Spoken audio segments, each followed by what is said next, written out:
No século XX, a teoria da evolução foi refutada não apenas pela biologia molecular, mas também pela paleontologia, a ciência que estuda os fósseis. Nenhum fóssil que apoiasse a evolução jamais foi encontrado em escavações em qualquer lugar do mundo.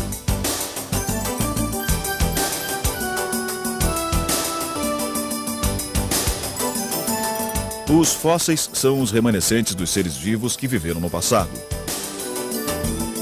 Os esqueletos de seres que morreram e cujos corpos foram rapidamente soterrados podem permanecer intactos. A descoberta desses esqueletos nos dá informações a respeito da história da vida na Terra. Assim, são os registros fósseis que provêm respostas para a questão da origem dos seres vivos.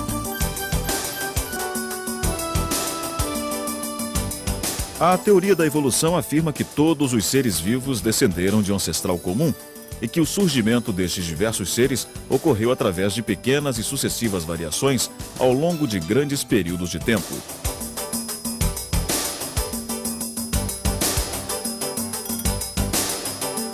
A teoria argumenta que os seres vivos unicelulares foram formados primeiro. Depois, eles se transformaram em invertebrados marinhos e então em peixes. Esses peixes, mais tarde, supostamente vieram para a terra seca e se tornaram répteis. A história continua afirmando que os pássaros e os mamíferos evoluíram a partir de répteis. Para que estas afirmações possam ser verdadeiras, é preciso ter havido numerosas espécies intermediárias unindo uma espécie a outra. Por exemplo, se os pássaros realmente evoluíram a partir de répteis, então incontáveis espécies, metade pássaros, metade répteis, deveriam ter vivido num certo período. E estes animais intermediários deveriam ter órgãos incompletos, parcialmente desenvolvidos.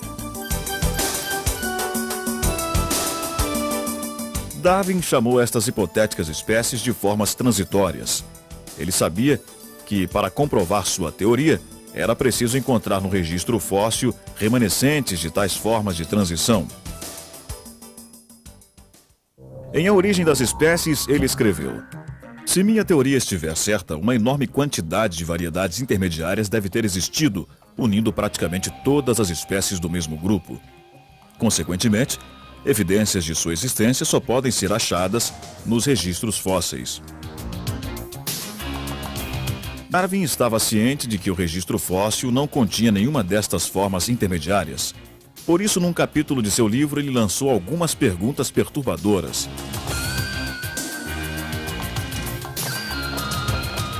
Se espécies descenderam de outras espécies por meio de pequenas gradações, por que não vemos em toda a parte inumeráveis formas de transição? Se por esta teoria inumeráveis formas de transição devem ter existido, por que não as encontramos em grande número na crosta terrestre?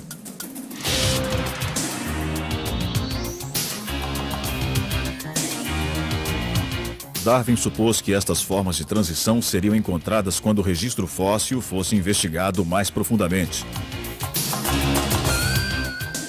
Evolucionistas que o seguiram examinaram camadas geológicas por todo o mundo por cerca de 140 anos, procurando por estes fósseis que estavam faltando. Todo este esforço terminou em grande desapontamento. As formas de transição imaginadas por Darwin permaneceram apenas como fruto da imaginação.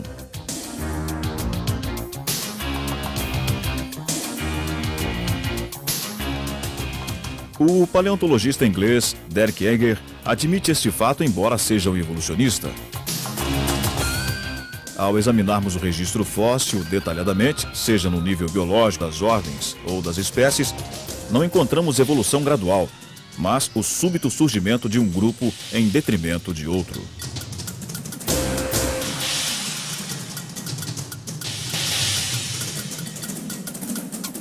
O mais antigo extrato da Terra no qual fósseis de seres vivos foram encontrados é o Cambriano, o qual tem uma idade estimada entre 530 milhões de anos. Em extratos mais antigos do que o Cambriano, não foi encontrado nenhum tipo de fóssil, somente umas poucas espécies unicelulares. No período Cambriano, diferentes animais aparecem de repente. Mais de 30 espécies invertebradas, tais como águas-vivas, estrelas do mar, trilobitas e caracóis surgem repentinamente.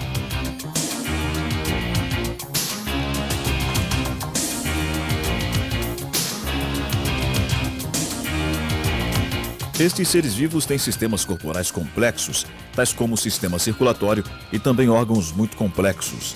Por exemplo, o olho de um trilobita é formado por centenas de células hexagonais, cada uma delas tendo um sistema duplo de lentes, um projeto maravilhoso.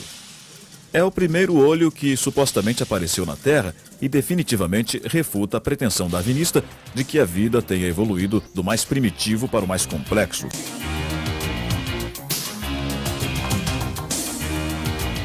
Além do mais, a estrutura hexagonal do olho do trilobita teria sobrevivido 530 milhões de anos sem uma única mudança.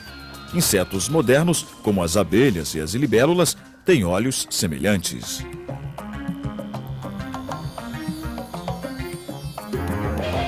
De acordo com a teoria da evolução, as espécies devem ter evoluído de formas pré-existentes.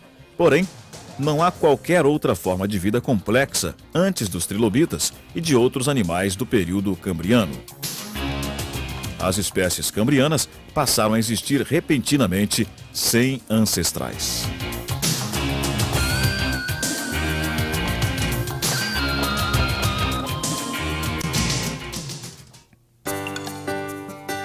Em todas as camadas fósseis, depois do cambriano, as espécies sempre aparecem completamente formadas. Os principais grupos, tais como peixes, anfíbios, répteis, pássaros e mamíferos, e centenas de milhares de espécies dentro destes grupos, todas aparecem repentinamente nas respectivas camadas.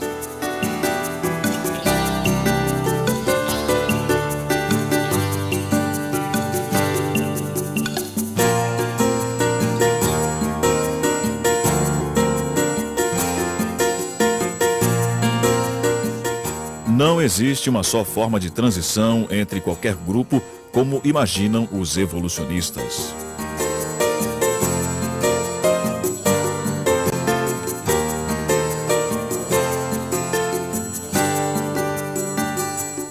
Este fato é a evidência de que todos os tipos básicos de animais foram criados separadamente pelo Criador.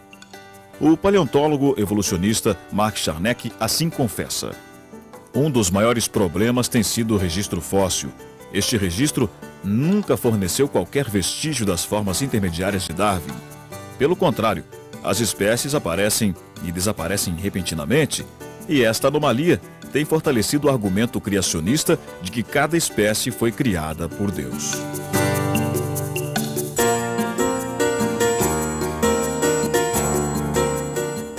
Além disso, não há diferença entre fósseis com supostas centenas de milhões de anos e seus descendentes modernos.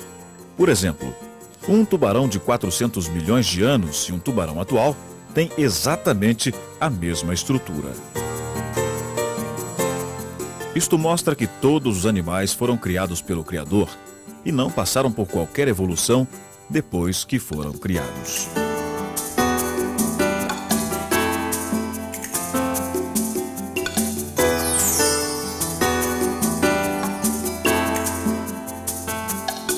Por outro lado, houve alguns poucos fósseis que foram rotulados por evolucionistas como formas de transição, mas mais tarde foi demonstrado não serem nada disso. Uma das mais importantes destas supostas formas de transição foi o fóssil de um peixe chamado selacanto. Por anos, os evolucionistas afirmavam que esta espécie, a qual era apenas conhecida no registro fóssil, tinha características similares às de animais terrestres. Segundo eles, tinha pernas e pulmões primitivos.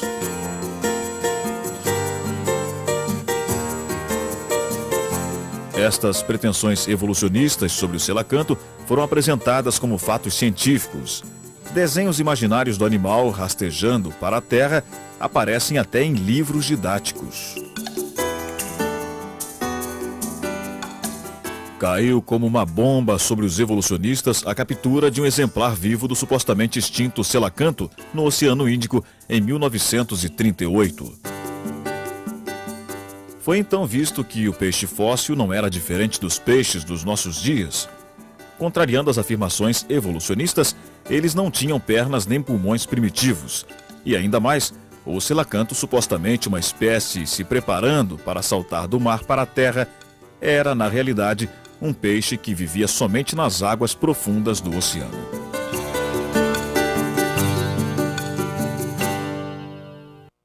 Você vai conhecer agora algumas diferentes espécies de animais que os defensores da teoria evolucionista insistem em afirmar que evoluíram através de transformações aleatórias.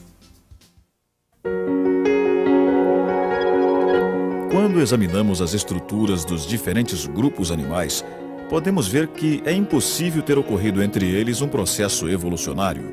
Por exemplo, é impossível para um peixe que tem seu sistema respiratório e excretor, estrutura muscular e metabolismo totalmente projetados para viver na água, ter esses sistemas gradativamente transformados para viver fora da água.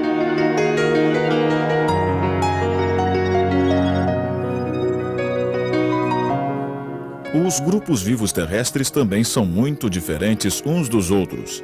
Os evolucionistas afirmam que os pássaros evoluíram dos répteis através de mutações aleatórias. Porém, os répteis têm sangue frio, enquanto os pássaros têm sangue quente. Os corpos dos pássaros são cobertos por penas, estruturas muito complexas, enquanto que os corpos dos répteis são cobertos por escamas. Os pássaros têm um sistema pulmonar diferente de qualquer outro animal terrestre. As características aerodinâmicas das asas dos pássaros de modo algum podem ser explicadas pela evolução.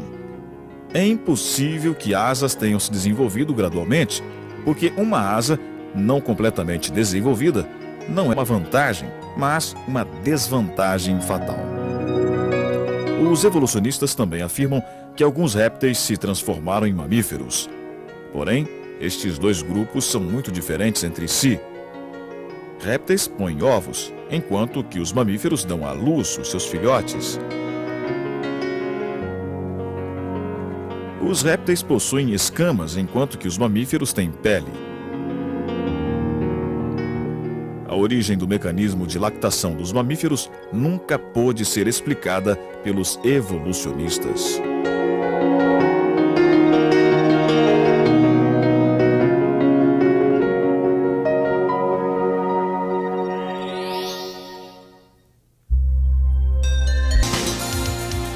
A verdade que os evolucionistas têm tentado tão arduamente negar permanece acima de contestação.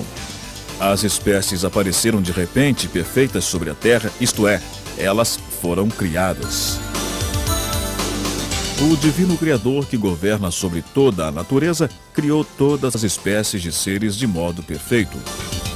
Este divino Criador é Deus, o único e poderoso Senhor dos céus e da terra.